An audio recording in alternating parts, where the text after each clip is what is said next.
महापंचायत के अध्यक्ष जी,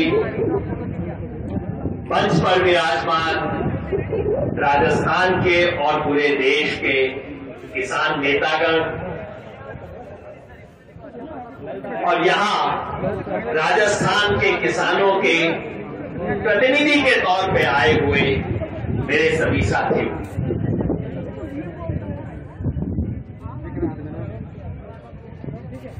मुझे कई बार आग्रह हुआ है कि मैं इन 3 कानूनों के बारे में बताऊं, मगर 2 कारणों से मैं इसके बारे में विस्तार से नहीं बताऊंगा। पहला तो ये कि मेरे बाद इस देश के किसानों के सबसे प्रबल प्रवक्ता माननीय युद्धवीर जी बोलेंगे और मैं चाहता हूं कि युद्धवीर जी इसके बारे में 2 शब्द जरूर बोलें। और इसलिए भी कि मैंने जो कुछ कहना था वो इस छोटी सी किताब के अंदर कह दिया है। ये किसान आंदोलन का गुटखा करके है। वैसे आजकल गुटखे का नाम बदनाम कर दिया इन तंबाकू वालों ने, लेकिन एक जमाने में बहुत सुंदर और बड़ा शब्द हुआ करता था। रामायण का गुटखा होता था, गुरुवाणी का गुटखा हुआ करता था। हमारे साथी यहां पे बैठे होंगे, वो आपको बांटेंगे। इस सभा के बाद जो भी साथी चाहे इस छोटे से गुटखे को ले जाइएगा, पढ़ लीजिएगा। इसके अंदर 3 कानून, उनका असली नाम क्या होना चाहिए, उनका काम क्या है, किसे फायदा होगा, किसे नुकसान होगा, सरकार के तर्क क्या है और उसकी सच्चाई क्या है, सब इसके अंदर लिखी हुई है। बाद में पॉकेट में रख के ले जाना और दूसरे साथियों को पढ़वा देना। मैं सिर्फ 3 बात कहूंगा, एक आज की बात, एक बीते हुए कल की बात और एक आने वाले कल की बात। आज का सबक, बीते हुए कल का सच और आने वाले कल का संकल्प। तमाम वक्ताओं ने कहा कि आज ऐतिहासिक दिन है। एक नहीं, 2 कारणों से ऐतिहासिक है।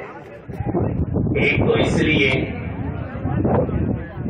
कि शहीद भगत सिंह, राजगुरु सुखदेव की शहादत का दिवस है, और दूसरा इसलिए कि राम मनोहर लोहिया का जन्म दिवस है आज।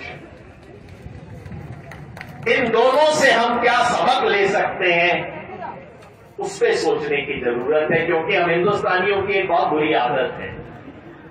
हम शहीदों की बड़ी सारी तस्वीर लगा देते हैं, उस तस्वीर के ऊपर अच्छा सा कांच का फ्रेम लगा देते हैं और साल में एक बार आके धूप लगा देते हैं, फूल माला पहना देते हैं। और मुझे लगता है कि कांच के फ्रेम में शहीद की फोटो को लगाना कुछ वैसा ही है जैसे उसको कैद करके हमने रख दिया कि भाई तू अपनी अच्छाई, अपनी शहादत अपने पास तक रख, मेरे तक कहीं आंच ना आ जाए तेरी शहादत की। इसलिए हम शहीदों की फोटो लगा के रखते हैं, माला कर देते हैं, आरती करते हैं, स्तुति करते हैं, सीखते कुछ नहीं है। शहीद भगत सिंह बहुत अच्छा था, मगर पड़ोसियों के घर में पैदा हो, मेरे घर गलती से पैदा ना हो जाए, ये सच्चाई है हमारी। तो अगर शहीद भगत सिंह से कुछ सीखना है तो सीखना ये है कि शहीद भगत सिंह की उस विरासत, वो विरासत एक अंगारे की तरह है।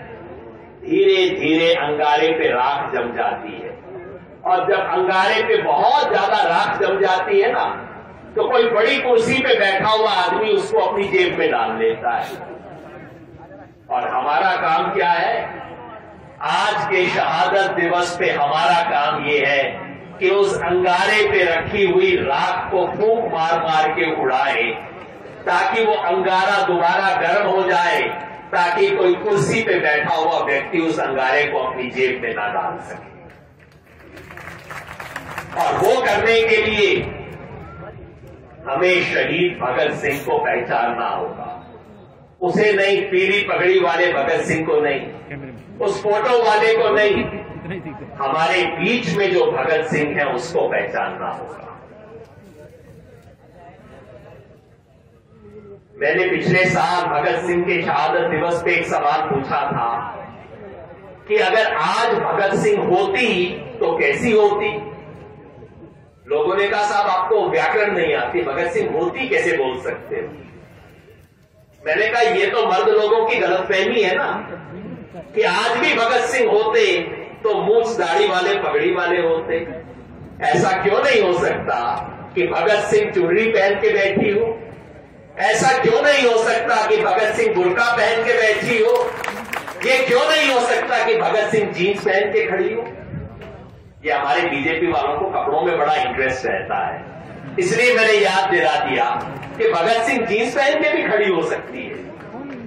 अगर आज भगत सिंह होती तो मेरी बहन नवदीप जैसी होती, जिसने इस किसान आंदोलन के समर्थन में संघर्ष किया, पुलिस के थाने में पकड़ी गई, जिसके साथ अत्याचार हुए, उसके बाद आके भी उसने कहा मैं लड़ूंगी, संघर्ष करूंगी, छोड़ूंगी नहीं।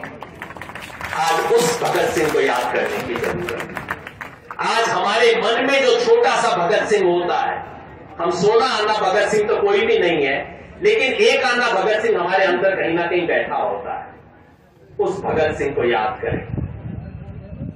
फांसी के तख्ते पे जाने का मौका तो शायद हम सबको न मिले, इतने खुश नसीब हम नहीं हैं, लेकिन अपने पास पड़ोस की शादी को छोड़ के, लगन को छोड़ के, बारात को छोड़ के आंदोलन के अंदर बैठने का एक आना सेक्रीफाइस तो हम भी कर सकते हैं ना। तो 16 आना सेक्रीफाइस की बातें बड़े लोगों पे छोड़ दो, एक आना तो हम भी करना शुरू करें ना। ये भगत सिंह को याद करने का तरीका है। सिर्फ उस भगत सिंह के नारे लगा देने से काम नहीं चलेगा। और राम मनोहर लोहिया ये वो शख्स था जिसने कहा था जिंदा कौमें 5 साल तक इंतजार नहीं करती। अगर जिंदा हो तो ये नहीं कि 2019 के अंदर इलेक्शन हो गया, आप 2024 तक चुपचाप भेड़ की तरह बैठे रहो। खड़ा होना होगा, आवाज उठानी होगी, जैसे इस देश का किसान आज उठा रहा है। और उस राम मनोहर लोहिया ने एक और बहुत बड़ी बात कही थी कि जब सड़कें सूनी हो जाती हैं तो संसद आवारा हो जाती है। यानी कि जब सड़क पे आवाज उठनी बंद हो जाए तो संसद बिल्कुल नकारा और बेकार हो जाती है। संसद और सड़क में रिश्ता है, वो आज याद रखने की इसलिए जरूरत है कि आज इस देश में विपक्ष संसद में नहीं बैठा। जो पार्टी के प्रतिनिधि हमारे साथी बैठे हैं उनसे माफी मांगते हुए मैं कहना चाहता हूं, आज इस देश का विपक्ष संसद में नहीं है। आज इस देश का सच्चा प्रतिपक्ष सड़क पे है, सिंगू बॉर्डर पे है, टिकरी बॉर्डर पे है, गाजीपुर पे है, शाहजहांपुर पे है, इस मंच पे बैठा हुआ है।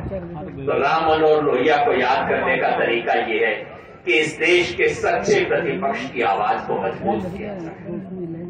तो ये तो थी आज की बात। दूसरा मैंने कहा था बीते हुए कल की बात करूंगा, बहुत पुराने हुए कल की नहीं, बीता हुआ कल यानी कि 22 मार्च। इस देश के प्रधानमंत्री कहते हैं एमएसपी था, है, रहेगा। टीवी वाले भी दोहरा देते हैं। जब युद्धवीर भाई या कोई प्रवक्ता किसानों की तरफ से बैठता है, वो कहते हैं साहब देखिए सरकार ने तो एमएसपी की घोषणा कर दी, अब आपको और क्या चाहिए। तो मैंने क्या किया, मैंने कल रात राजस्थान की मंडियों के रेट चेक किए, इधर उधर से नहीं, किसी से नहीं। भारत सरकार की एक सरकारी वेबसाइट है एग्मार्क नेट, जो देश की हर मंडी में हर फसल किस दाम पे बिकी वो बताती है। तो मैंने चुपचाप से एक छोटी सी रिसर्च कर ली कि 22 मार्च को राजस्थान की कितनी मंडियों में प्रधानमंत्री जी के द्वारा वायदा किया हुआ न्यूनतम समर्थन मूल्य मिल रहा था। फसल अभी आ रही है, शुरू हुई है। चने की फसल कुछ इलाकों में आनी शुरू हो गई है। भारत सरकार का न्यूनतम समर्थन मूल्य है 5100 रुपया।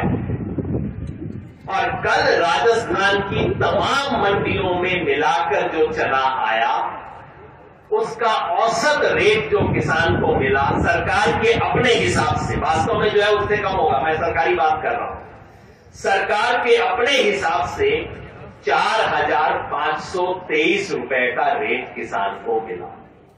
यानी कि मोदी जी जिसको न्यूनतम कहते हैं उससे 577 रुपया कम कल राजस्थान में मिला है।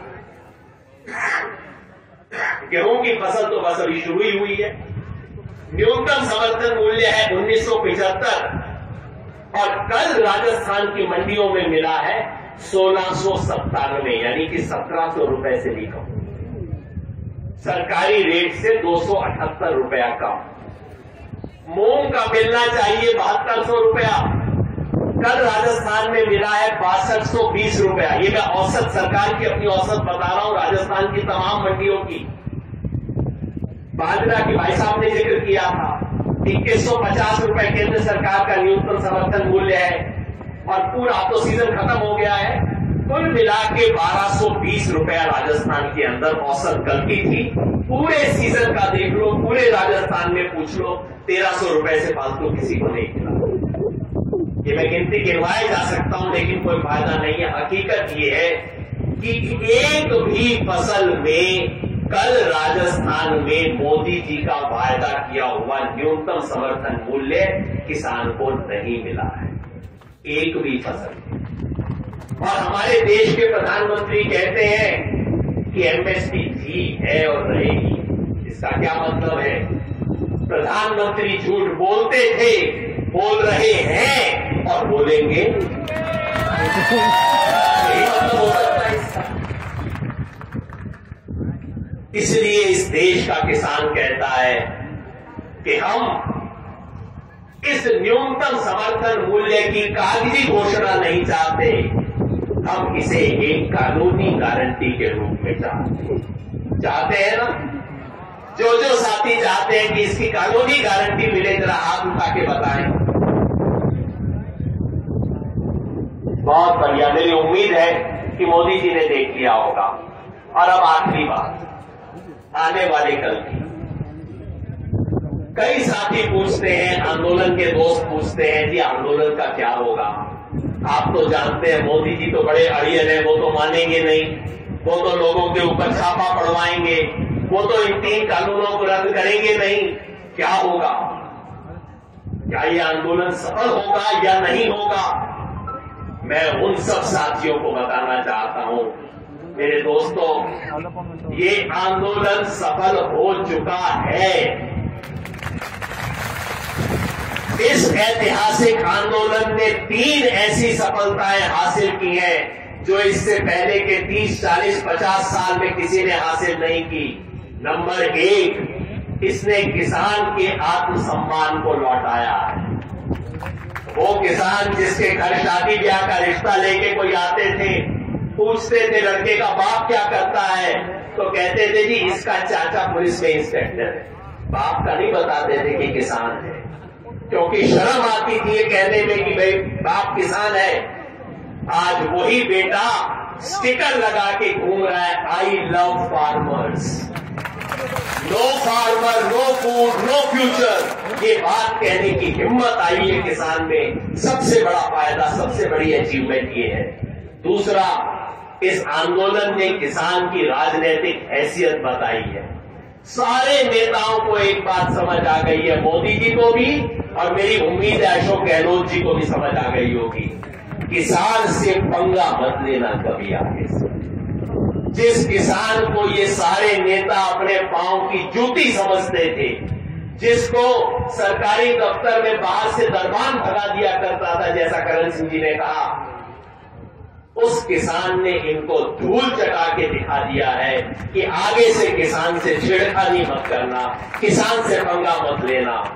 और तीसरी सबसे बड़ी उपलब्धि, इस आंदोलन ने किसान को एक कर दिया है। वो किसान जो कभी नारा लगाता था तो उसकी 5 उंगलियां 5 दिशा में होती थी, एक अपने क्षेत्र की, एक अपनी जाति की, तीसरी अपने गोत्र की, फिर हिंदू मुसलमान अपने धर्म की और 5वां अपना गुटबाजी, पार्टीबाजी और झंडे की। उस किसान ने अपनी मुट्ठी बंद करनी सीख ली है और ये कहना सीख लिया है, मेरा धर्म किसानी, मेरी जात किसान, ये कहना सीख लिया है। और ये 3 बात अगर किसान के पास आ गई है, अब उसे कोई रोक नहीं सकता। रही बात 3 कानून की, मैं ये कह दूं, ये कानून मर चुके हैं। याद रखिए, मेरे शब्द ध्यान से याद रख लीजिए, ये तीनों कानून मर चुके हैं। पर कई बार अस्पताल में होता है ना, वीआईपी पेशेंट जब होता है, पेशेंट तो मर चुका है, डॉक्टर बाहर आके कहता है नेताजी अभी कोमा में है, इसकी घोषणा कब की जाएगी, उनकी स्थिति क्या है। कहने वाले को भी पता है कि मरीज मर चुका है, सुनने वाले को भी पता है कि मर चुका है, लेकिन कहा जाता है कोमा में।